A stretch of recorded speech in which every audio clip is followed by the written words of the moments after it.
begin.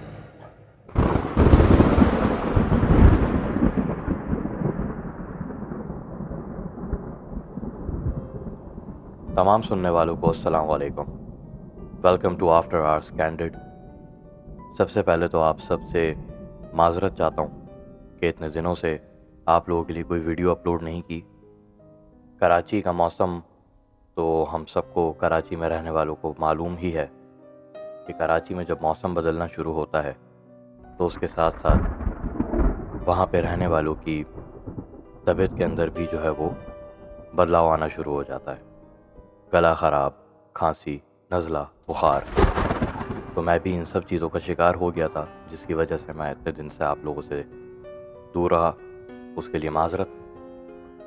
और मज़ीद कुछ वक्त बर्बाद किए हम अपनी कहानी की तरफ बढ़ते हैं।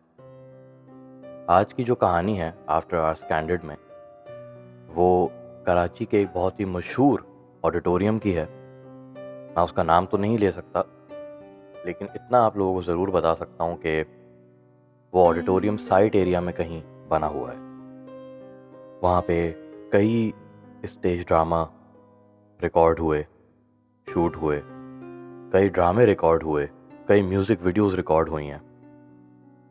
और काफ़ी पुराना ऑडिटोरियम है वो।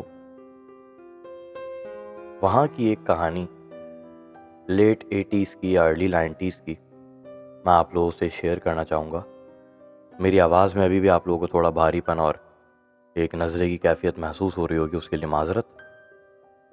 तो कहानी कुछ यूँ है कि ये अर्ली 90s में एक स्टेज ड्रामा कराची के उस मशहूर ऑडिटोरियम में शूट हो रहा था। उस ऑडिटोरियम की और बहुत सी ऐसी ही कहानियाँ, ऐसे वाक़यात मौजूद हैं, वो भी मैं आपसे शेयर करूँगा। तो हुआ कुछ यूँ कि एक बहुत ही बड़ा स्टेज ड्रामा, बहुत ही अच्छी कास्ट के साथ वहाँ पे शूट होना था, वहाँ पे परफॉर्म होना था। तो उसके जो कैरेक्टर्स थे, उसमें जो मेन कैरेक्टर थे, वो 4 कैरेक्टर्स थे। उन चारों का अपना अपना जो है वो बहुत ही अहम किरदार था। उनमें से एक जनाब जो थे, वो शूटिंग वाले दिन, मतलब जिस दिन परफॉर्मेंस थी, स्टेज ड्रामा जिस दिन परफॉर्म होना था, परफॉर्मेंस से तकरीबन आप ये समझ लें कि 3 से 4 घंटे पहले तो लाज़मी आपको सेट पे पहुंचना होता है, ताकि आप रिहर्सल्स कर सकें, फाइनल टचेस दे के जा सकें, और उसके बाद कोई भी किसी भी किस्म के एरर के बगैर वो स्टेज ड्रामा जो है परफॉर्म किया जा सके। तो उन चारों किरदारों में से एक किरदार जो जनाब थे, वो शूट से 2 घंटे पहले तक नहीं पहुंचे थे। अब उस ज़माने में मोबाइल फ़ोन्स का इतना ज़्यादा रुझान नहीं था। रुझान क्या, मोबाइल फ़ोन्स पाकिस्तान में मौजूद ही नहीं थे। तो उनको टेलीफ़ोन के ज़रिए राब्ता किया गया उनके घर पे। तो उनके घर वालों ने कहा कि वो तो 3 घंटे पहले ही घर से निकल चुके हैं सेट पे आने के लिए। तो डायरेक्टर साहब को जो थे, वो उनको थोड़ी परेशानी हुई कि ये ऐसा कैसे हो सकता है, ये तो यहाँ पहुँचे ही नहीं है, और उनके घर से यहाँ का रास्ता 20 से 30 मिनट के दरमियान का है, ये यहाँ नहीं पहुँचे हैं। बहरहाल उन्होंने उनके घर वालों को ये बात बता दी कि वो अभी तक यहाँ नहीं पहुँचे हैं, लेकिन चलें, हम जैसे वो यहाँ पहुँचेंगे तो हम आप लोगों को भी आगाह कर देंगे।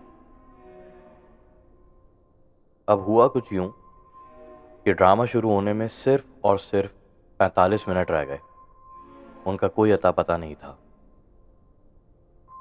तो डायरेक्टर साहब ने अपने एक बंदे को रवाना किया कि वो जाए और जाके रास्ते में, जिस रास्ते से, क्योंकि एक ही रास्ता था ऑडिटोरियम आने का उनके घर से, उन्होंने कहा कि तुम जाओ और जाके रास्ते में देखते हुए जाओ कि ये आ भी रहे हैं यहाँ पे हमारे पास या नहीं आ रहा है, या क्या माजरा है, क्या ऐसी बात हुई कि यहाँ तक नहीं पहुँच सके। क्योंकि फ़ोन का राब्ता इतना लिमिटेड था, फ़ोन करने का कोई फ़ायदा ही नहीं था, उनके घर पे फ़ोन किया जाता दोबारा। तो बहरहाल उन्होंने अपने बंदे को रवाना किया कि तुम जाओ जाके इनकी तलाश करो कि ये कहाँ हैं। अब हुआ कुछ यूँ कि उस बंदे को इनको ढूंढने के लिए निकले हुए 10 से 15 मिनट ही गुजरे थे कि ये सेट पे पहुंच गए। जो किरदार था, अहम किरदार जो थे, ये सेट पे पहुंच गए। तो डायरेक्टर साहब से इनका थोड़ा सा जो है वो मुकालमा हुआ। उन्होंने पूछा कि आप कहाँ रह गए थे, तो उन्होंने कोई ठीक तरीके से जवाब नहीं दिया। बस हड़ाहुड़ी में हाँ बस मैं आ गया हूँ करके, और बस उसके बाद ये डायरेक्ट स्टेज पे गए और ड्रामा शुरू हुआ।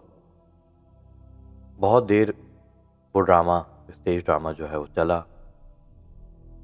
और जो लोग वहाँ पे ड्रामा देखने के लिए जो लोग आए हुए थे, जो बैठे हुए थे, जो ऑडियंस थी, उन्होंने बड़ा लुत्फ़ उठाया।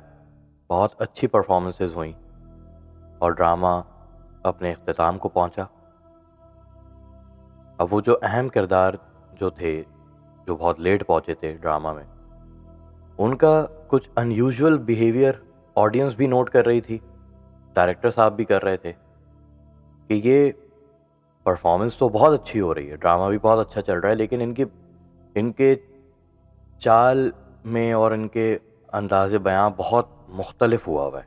ऐसा रिहर्सल में नहीं था, बल्कि हमें तो ये लग रहा था बकौल डायरेक्टर साहब के, कि हमें ये लग रहा था कि ये हमने इनको 4 कैरेक्टर्स में से एक अहम किरदार बहुत जल्दी शायद सौंप दिया था, क्योंकि ये उसके साथ इंसाफ नहीं कर पा रहे थे, लेकिन हमारे पास कोई और ऑप्शन भी अच्छा नहीं था। लेकिन जब ड्रामा शूट हो रहा था, मतलब जब परफॉर्म किया जा रहा था, उस वक्त ये बिल्कुल आउटस्टैंडिंग परफॉर्मेंस दे रहे थे। लेकिन अनयूजुअल बिहेवियर इनका दिखाई दे रहा था, ये अपना आप इनमें नज़र नहीं आ रहा था कहीं। बहरहाल ड्रामा ख़त्म हुआ, लोग बड़े खुशी खुशी जो है वो बाहर निकल के गए। तो जब वो बाहर जा रहे थे, ऑडियंस बाहर जा रही थी, तो वो शख्स जिसको डायरेक्टर साहब ने भेजा था इनको लेने के लिए, वो वापस लौट रहा था।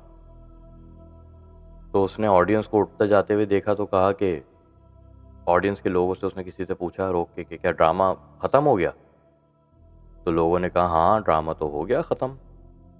और उसमें से किसी एक शख्स ने उनको ये भी कहा कि भाई वो जो एक किरदार तो जो है, उसने उन्हीं का मतलब नाम लिया कि वो किरदार तो इतना कोई कमाल किया है उसने ड्रामे में कि हमें तो मज़ा आ गया उसकी परफॉर्मेंस देख के।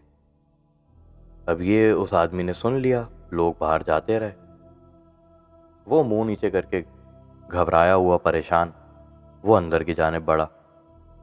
अब तमाम कास्ट जो स्टेज पे मौजूद थी वो बैक स्टेज गई, तो डायरेक्टर साहब वहाँ पे मौजूद थे। उन्होंने सबसे हाथ मिलाए, सबसे बातचीत की, तो उन्होंने ये देखा कि वहाँ पे वो किरदार, वो शख्स मौजूद नहीं है जिनकी इतनी तारीफ़ हो रही है, जो इतना सेट पे लेट पहुँचे थे। हालांकि उनको बैक स्टेज आते हुए देखा गया था।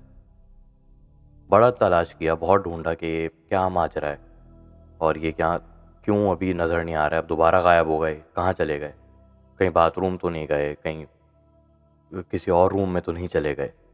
बड़ा उन्होंने पता किया लोगों से, लेकिन कोई कुछ नहीं बता पाया। उन्होंने कहा नहीं, हमने भी बैक स्टेज आते हुए देखा था, लेकिन अब ये हमें दिखाई नहीं दे रहा है। बहरहाल इतनी देर में डायरेक्टर साहब जो है वो ऑडिटोरियम में एंटर हुए, पैकअप चल रहा था, तो वो शख्स जिसको उन्होंने भेजा था उनको देखने के लिए वो भी दाखिल हो रहा था सामने से। तो उन्होंने उसको बुलाया, उन्होंने कहा हाँ भाई तुम निकले हो और तुम्हारे निकलने के 10 मिनट बाद ही वो आ गए थे, तो तुम्हारा जाना तो बेकार हो गया, तो माजरत। तो उसने कहा सर आप ज़रा मेरे साथ साइड पे आए, मुझे आपसे कुछ बात करनी है। अब उसकी आवाज़ में जो खौफ और उसकी आंखों में जो डर था और माथे पे जो पसीना था, वो देख के डायरेक्टर साहब परेशान हुए कि ये इतना क्यों घबराया हुआ है। वो डायरेक्टर साहब के साथ थोड़ा सा कॉर्नर में जाता है और जाके उनको कहता है सर मैं आपको अब जो बात बताने वाला हूँ ना, आप वो सुनेंगे तो आपके पैरों से ज़मीन निकल जाएगी। उन्होंने कहा भाई ऐसा क्या हो गया? तो वो बताता है कि सर, मैं रास्ते से ही होता हुआ उनको देखता हुआ जा रहा था, ढूंढता हुआ, तो रास्ते में मैंने उनकी बाइक का एक्सीडेंट हुआ देखा। वहाँ से मैंने ये पता किया कि इनको किस हॉस्पिटल भेजा गया है। मैं हॉस्पिटल गया हूँ तो मुझे वहाँ जाके पता चला है कि वो इंतकाल कर चुके हैं। और यहाँ पे जैसे ही मैं ऑडिटोरियम में अंदर आया हूँ तो लोग उठ के जा रहे थे और उन्होंने मुझे ये बताया कि ड्रामा तो ख़त्म हो चुका है, और उनका नाम लेके कहा कि उनकी परफॉर्मेंस तो सबसे उम्दा थी। अब आप ही बताएं सर कि जिसने स्टेज पर परफॉर्म किया है इतने सारे लोगों के साथ, वो कौन था, क्योंकि उनका तो इंतकाल हो चुका है। ये सुनना था और डायरेक्टर साहब के पैरों से वाकई ज़मीन निकल गई। वो सर पकड़ के बैठ गए कि ये आखिर इनके साथ क्या वाकया पेश आया है। आज तक किसी को नहीं मालूम कि वो कोई जिन था, उनका हमजाद था, वल्लाह आलम वो कौन था, वो क्या बला थी, क्या मखलूक थी जो एक मरे हुए इंसान के रूप में आके उसका काम करके चली गई। तो ये एक वाकया इस ऑडिटोरियम का है, और बहुत इस तरीके के वाकयात वहाँ पे उस ऑडिटोरियम में पेश आए हैं। वो बड़ा मशहूर ऑडिटोरियम है, मैं नाम नहीं ले सकता, लेकिन आगे आने वाले एपिसोड्स में इस ऑडिटोरियम से रिलेटेड वाकयात आप लोगों से ज़रूर शेयर करता रहूँगा। अगले एपिसोड तक के लिए मुझे इजाज़त दीजिए। अल्लाह हाफ़िज़।